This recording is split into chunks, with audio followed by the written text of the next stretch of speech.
Waambie ndugu zangu waende Galilaya, na huko ndiko watakaponiona. Kwa jina la Baba na la Mwana na la Roho Mtakatifu. Familia ya Mungu, tumsifu Yesu Kristo. Bwana amefufuka. Haleluya, haleluya.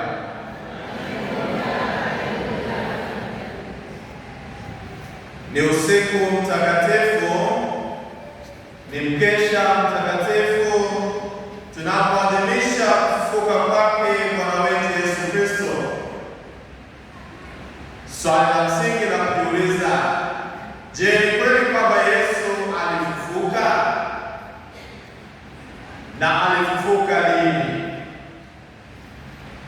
Yesu alifufuka siku ya tatu baada ya kifo chake msalabani, yaani Jumapili. Kanisa la awali liliita siku hii ya ufufuko wa Bwana Dominika, yaani siku ya Bwana. Kwa Wayahudi, Jumapili ni siku ya kwanza ya juma. Wao hawakuwa na majina ya siku kama tulivyo navyo leo hii, yaani Jumapili, Jumatatu, Jumanne, Jumatano na kadhalika. Kadiri ya uelewa wa Wayahudi, siku ya kwanza ya juma ndiyo Jumapili yetu, siku ya pili ya juma ndiyo Jumatatu yetu, siku ya tatu ya juma ndiyo Jumanne, siku ya nne ya juma ndiyo Jumatano, siku ya tano ya juma ndiyo Alhamisi, siku ya sita ya juma ndiyo Ijumaa, na siku ya saba kwa jina maarufu Sabato ndiyo Jumamosi yetu. Siku hizi zote zilianza jioni na kisha jioni, yaani kama ilivyo Jumamosi, itakapofika saa ya machweo, yaani jua litakapozama, Jumamosi itakwisha mara Jumapili kuanza. Kwa hiyo kuanzia jioni siku ya Jumamosi itakuwa ni Jumapili hadi kesho saa za jioni jua litakapozama, itaanza siku nyingine, Jumatatu. Ndio kusema ya kwamba Wayahudi hawakuzihesabu siku tangu saa sita ya usiku hadi saa sita ya usiku inayofuata kama tunavyofanya watu wa siku hizi. Yesu alifufuka siku ya tatu kama ilivyoandikwa kitabu cha Hosea sura ya 6 mstari wa kwanza hadi wa 3, kwa vile alizikwa siku ya sita ya juma, yaani Ijumaa, yaani akabaki mle kaburini siku nzima ya Jumamosi, yaani Sabato, hadi mapambazuko ya siku ya Jumapili.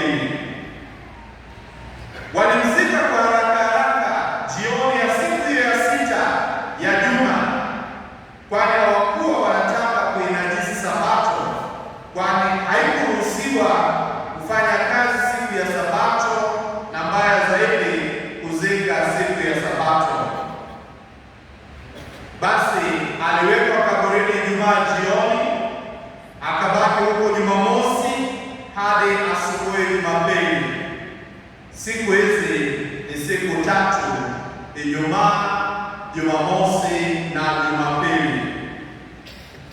Hizo ni siku tatu, sio kwa kadiri ya masaa 24, ila kwa kadiri ya majina ya siku, kwa maana Ijumaa, Jumamosi na Jumapili ndio tunaita Dominika au siku ya Bwana. Ndugu zangu, swala la ufufuko liliwatatiza wengi katika zile siku za kwanza. Wapo ambao wanapinga kwamba Yesu hakufufuka, na kuna sababu kuu mbili, yaani wivu na uchawa. Kama ambavyo tunao uchawa leo hii, kulikuwa na waandishi wa sakafedha waliotafuta maisha rahisi, wakatumia fursa hiyo kuandika makala, kuandika vitabu ambavyo vitapotosha kwa maana ya kuwavuta watu. Kwa hiyo tatizo la kwanza ni wivu. Nimezoea kusema wivu ni darasa la mwisho analoingia mtu kabla ya kupewa PhD ya ushirikina. Wivu wa baadhi ya binadamu. Wapo baadhi ya wakuu wa Wayahudi waliopinga ufufuo wa Yesu kutokana na wivu. Hawa ndio waliowapa hongo maaskari waseme ya kwamba Yesu aliibiwa na wanafunzi wake, kama tunavyosoma Injili ya Mathayo sura ya 28 mstari wa 11 hadi wa 15. Hawa walitumia mbinu mbalimbali kueleza ya kwamba Yesu hakufufuka. Wengine walisema mwili wa Yesu ulioza kwenye kaburi mahali fulani paliposauliwa, wakati wengine udai ya kwamba mwili wa Yesu haukuzikwa bali ulitupiwa mbwa. Hayo ndiyo baadhi ya wanayosema watu wanaojaribu kuvuruga ufufuko wa Yesu kwa dini zao. Tatizo la pili linasababishwa na waandishi wa sakafedha, yaani wenye uchu wa fedha. Baadhi ya waandishi uchwara hudai ya kwamba Yesu hakufa bali alipotea. Wengine husema alioza kaburini, na wengine mwili wake ulitupwa kwa mbwa wakala. Tumeshuhudia ndugu zetu Waislamu wale wa Ahmadiyya wakitumia vitabu, majarida na vipeperushi kwamba Yesu hakufa ila alikiepuka kifo, akakimbilia Kashmiri huko Asia, mahali ambapo aliishi na kuzikwa akiwa na umri wa miaka 120. Baadhi ya waandishi katika historia, mmoja wao ni Bibi Barbara Pierre. Huyu anasema ya kwamba katika utafiti wake kwenye kitabu chake kinachoitwa Yesu na Kitendawili cha Qumrani, anadai Yesu hakusulubiwa, kuuawa na kuzikwa huko Yerusalemu, bali katika mapango ya Qumrani. Anasema watu walimzika wakidhani ya kwamba amekufa, kumbe alikuwa amezinia tu. Bibi huyu Pierre au Barbara Pierre anadai ya kwamba baada ya kuzinduka alitoroka akaenda kumtafuta Maria Magdalena, wakaoana na kuzaa naye watoto 3. Baadaye Yesu alimpa Maria Magdalena talaka, akamwoa Lydia, na hayo unaweza ukayasoma mahusiano yaliyokuwepo kama tunavyosoma Matendo ya Mitume sura ya 16 mstari wa 14 hadi wa 15, na kisha wanasema Yesu alienda akafia mjini Roma huko Italia. Upuuzi huu wa maandishi ya Bibi Barbara Pierre uliotetemesha dunia ulisitishwa na ukweli wa maandishi ya Qumrani yenyewe, ambayo hakuna lolote lililotajwa. Ndipo mafundisho ya Bibi Pierre yanaonekana kuwa ni uzushi na hivyo kuyapuuzia. Swali: je, Yesu alifufuka? kuna ushahidi wowote? Wapendwa, ufufuko wa Bwana wetu Yesu Kristo ni hakika, kwa sababu kuna shuhuda 6 ambazo nitazitaja. Ushuhuda wa kwanza ni ushuhuda wa mbali unaotokana na kauli zake mwenyewe alipokuwa hai. Yesu alisema, libomoeni hekalu hili nami nitalijenga ndani ya siku 3. Yeye kama mwana wa Mungu alikuwa mwadilifu asiyesema uongo. Ijapokuwa Wayahudi walishindwa kuelewa alimaanisha hekalu gani, kwamba alikuwa anazungumzia mwili wake, lakini wanateolojia na waandishi wa maandiko au watafiti wa maandiko wanasema haya aliyoyasema alirejelea juu ya mwili wake, kifo kitakachompata na ufufuko wake. Ushuhuda wa pili ni ule wa karibu wa kisheria na kimazingira. Kaburi li wazi. Mwili wa Yesu haukuibiwa, kwani kaburi lilizikwa na jiwe. Tena kulikuwa na walinzi. Kwa hiyo ni kweli alifufuka, kwani alikuwa akijionyesha tena akila na wanafunzi wake, kama vile alivyokutana nao huko Emmaus. Ushahidi wa tatu ni ushuhuda wa kina mama ambao kiutamaduni hawakuruhusiwa kuwa mashahidi. Ikiwa wanafunzi wa Yesu wangalipanga juu ya uongo wa ufufuo wa Yesu, wasika walitumia wanawake. They must have been very smart.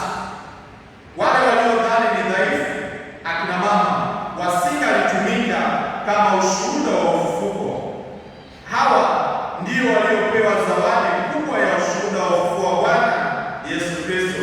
Basi ukweli ni kwamba Yesu alifufuka kutoka wafu. 4 ni ushuhuda wa mitume ambao hapo awali walikuwa ni waoga wakijifungia ndani. Sasa baada ya ufufuko wamekuwa jasiri, wanahubiri na kushuhudia kwamba Yesu amefufuka, wakiwaalika Wayahudi watubu, waokoke na hatimaye wapate kuokoka. 5 ni ushuhuda wa kuundwa kwa huduma na kudumu kwa kanisa la awali. Kama Yesu asingalifufuka, wanafunzi wangetawanyika na kanisa lisingezaliwa na kudumu kama lilivyotokea mpaka leo. Basi ni kweli kwamba Yesu alifufuka kutoka wafu. Na ushuhuda wa 6 ni ushuhuda wa Injili. Injili zote 4 zinatangaza kwa nguvu moja kwamba Yesu alikuwa mzima. Hakuna injili inayositasita kushuhudia jambo hilo la ufufuko, na nyaraka alizoandika Mtume Paulo na mafundisho mengine ambayo kanisa limeyatumia siku zote kwa miaka zaidi ya 2000 inaendelea kuthibitisha ya kwamba Yesu alifufuka. Wapendwa, ufufuko wa Yesu ni kwa utukufu wa Mungu na kwa wokovu wetu, sio kwa Wayahudi tu, ila kwa ulimwengu wote, yaani wote wanaomtafuta Mungu. Katika Kristo mfufuka, yaani Adamu wa pili, tumekombolewa kutoka utumwa wa dhambi, shetani na mauti. Mlango wa paradiso umefunguliwa na tumepewa ahadi ya kuwa wana na warithi wa uzima wa milele pamoja na Kristo. Na hii ndiyo sababu inayotusukuma tufurahi na kuimba haleluya kuu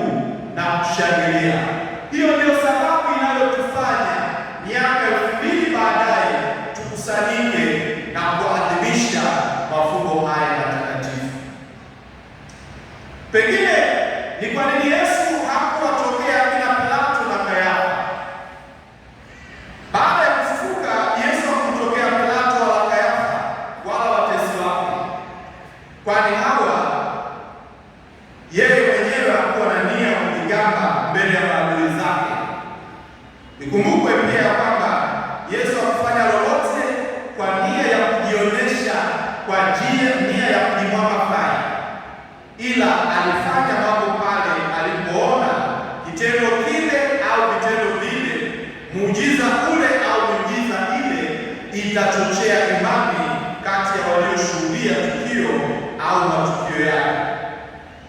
Ndipo kwa manufaa ya kiroho alipowatokea wateule, mitume na wafuasi waliomwamini, basi alichochea ule ujasiri unaohitajika wa kutangaza ufalme wa Mungu umekwisha kufika kwa njia ya Masia. Ndugu zangu, mara nyingi tunahusianisha usiku au giza na uovu, tukisahau ya kwamba usiku na giza viko katika mpango ule ule wa uumbaji, in God's design. Tukisoma kitabu cha Mwanzo sura ya 1 mstari wa 31, kuna maneno mazuri. Mungu akaona kuwa yote ni mema. Kutokana na uelewa wetu wa Kiafrika kwamba usiku sio wakati mzuri, ni wakati wa maovu, na kila uovu hufanyika katika usiku au katika giza. Imani hii pia inatokana na kuathiriwa na imani ya ndugu zetu Waislamu kwamba usiku ni wakati wa majini. Ni lazima tufikie hitimisho ya kwamba usiku huu wa Biblia ya leo ni usiku wa pekee na wenye maana kubwa katika imani yetu kuliko tulivyozoea. Mmeona tulianza ibada ya moto, kisha tukabariki mshumaa wa Pasaka, kufukuzia mshumaa ule na moto mpya kabisa. Tumeingia kanisani tukiongozwa na mshumaa wa Pasaka, kuonesha ya kwamba mwanga wa Kristo mfufuka unafukuza giza la dhambi. Tulipofika kanisani, mishumaa ingapi inawaka, tuliimba mbiu ya ushindi, mbiu ya Pasaka, na kisa yakafuata masomo 9 kueleza safari nzima ya upendo wa Mungu kwetu kama Muumba, kama mtengenezaji na mkombozi, ambapo kazi nzima inapata ukamilifu wake katika Kristo ambaye ndiyo wokovu wetu. Ni usiku ambao tunaonja kwa namna ya pekee ukamilifu wa upendo wa Mungu katika mpango wa kumkomboa mwanadamu. Tunathibitishiwa uaminifu wa Kristo katika ahadi zake kwamba atafufuka baada ya siku 3. Huu ni usiku wa Pasaka ambapo ile huzuni yetu inaondoka, na sasa tunaweza kuimba utukufu kwa Mungu juu mbinguni na amani kwa watu aliowaombea, kwamba sasa tunaweza kuimba haleluya, haleluya, haleluya. Ni jambo mageni.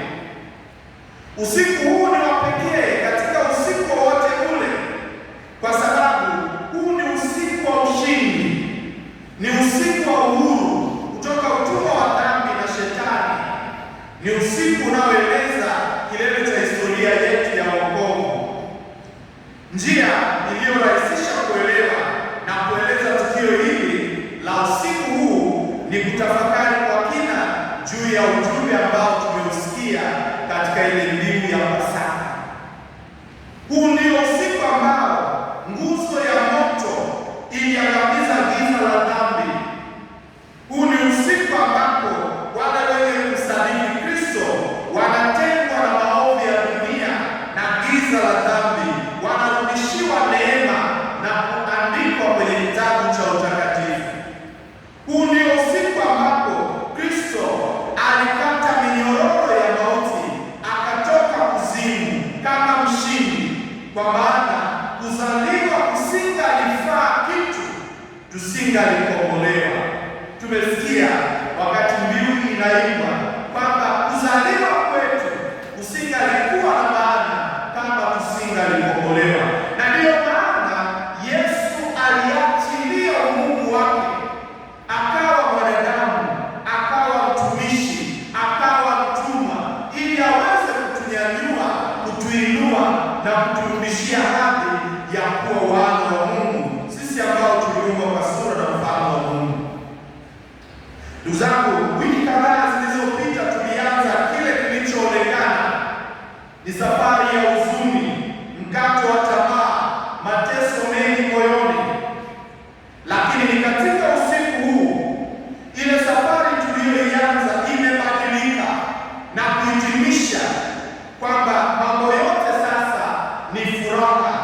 amani, ni upendo, ni uhuru, tena ni msamaha. Ukweli huo unajidhihirisha jinsi ambavyo tunaweza kuimba tena utukufu kwa Mungu juu mbinguni na amani duniani kwa watu aliowaridhia, jinsi ambavyo tunaweza kuimba tena haleluya ambayo hatukuweza kuimba wakati wote wa Kwaresma. Lile giza, lile wingu la giza zito lililofunika mioyo yetu sasa limefukuzwa na mwanga wa Pasaka, kwamba huo mwanga unaotokana na mshumaa wa Pasaka umelishinda giza. Giza nene la usiku halikuweza kuzuia mwanga wa Kristo kufufuka. Ni kwa sababu hiyo tunaalikwa sote kuimba na kushangilia kwa nguvu zote, haleluya, haleluya, haleluya, kwa Bwana kufufuka.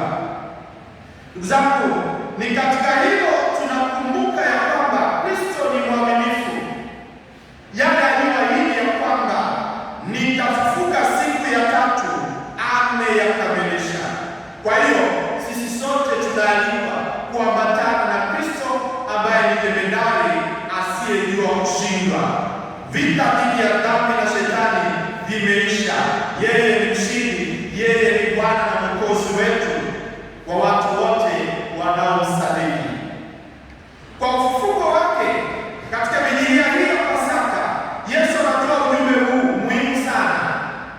Yeye ni Bwana wa wazima na wafu, ana uwezo na mamlaka ya kutuponya na kutuweka huru. Tulikufa naye katika njia yake ya mateso wakati wa Kwaresma, na sasa tufufuke naye katika nguvu ya Roho Mtakatifu katika upya wa maisha. Na leo hii wapo watakaobatizwa watavua utu wa kale, wataandikwa kuwa wana wa Mungu na wana wa kanisa.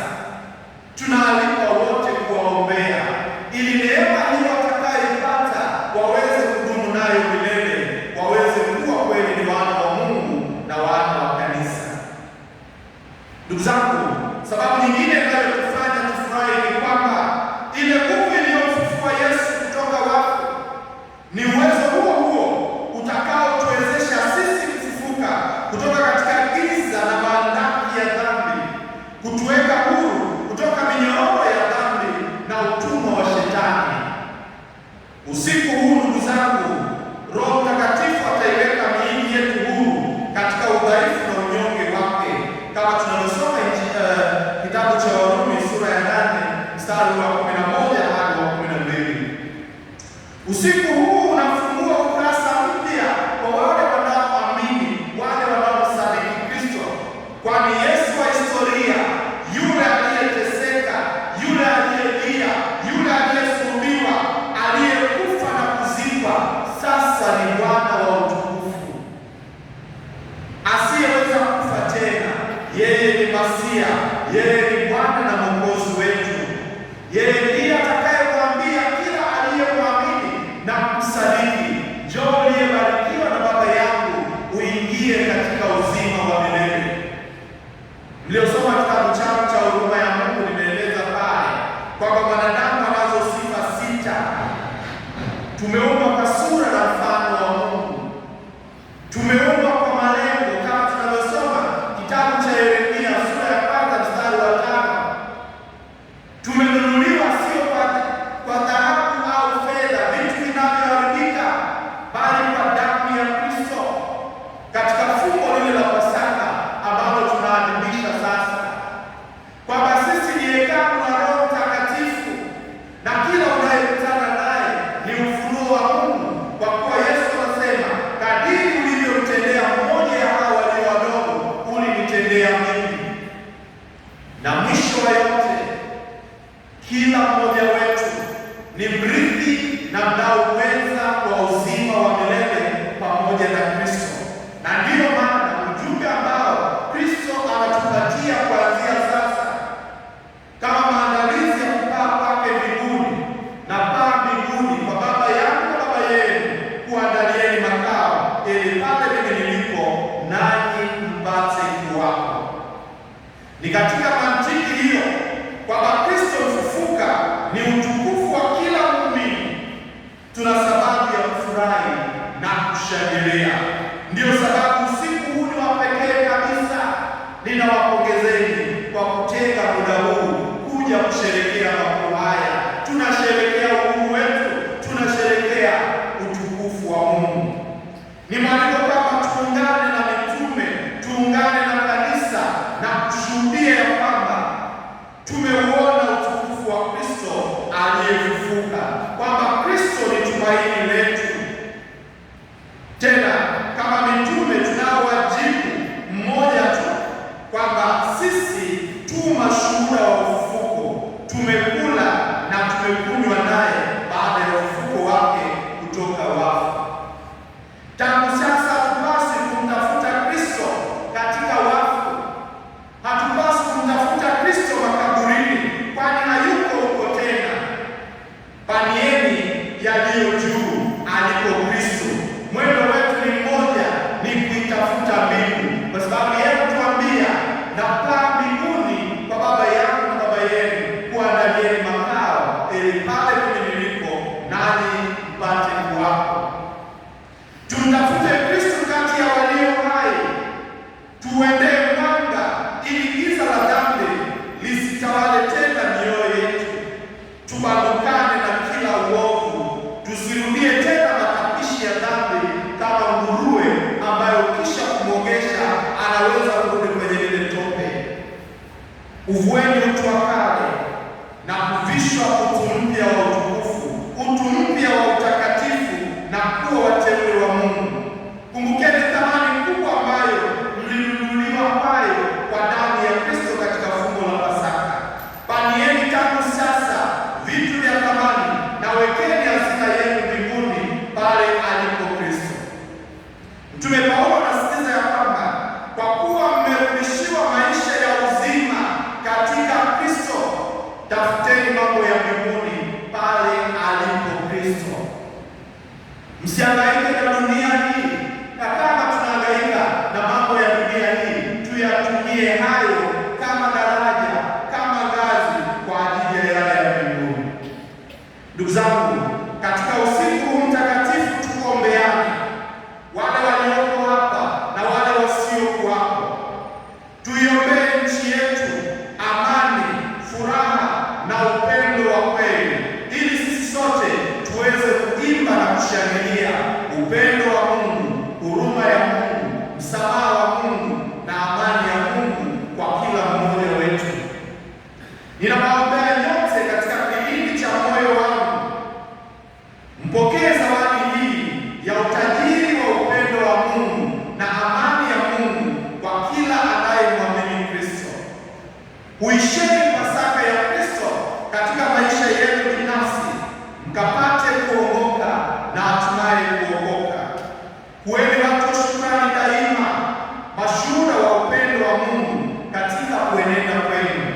Kumbukeni daima, hamkununuliwa kwa thamani ya vitu vinavyoharibika, bali kwa damu ya Kristo. Uhuru tulioupata kwa Kristo ni uhuru unaotufanya kuwa wana wa Mungu, wana wa kanisa, warithi na wanaowenza wa ufalme huu wa Mungu. Kwa hiyo tuungane na mzaburi katika siku hii tukufu tukisema, hii ndiyo siku aliyoifanya Bwana, tufurahi na kushangilia. Basi ndugu zangu, tuungane sote kuwaombea hawa ndugu zetu wa katekumeni watakaobatizwa katika usiku huu mtakatifu, wawekwe huru kutoka utumwa wa Shetani na minyororo yake, wawekwe huru kutoka katika dhambi na kuingia katika maisha mapya, wakiondolewa dhambi ya asili, wakiondolewa dhambi walizotenda, na zaidi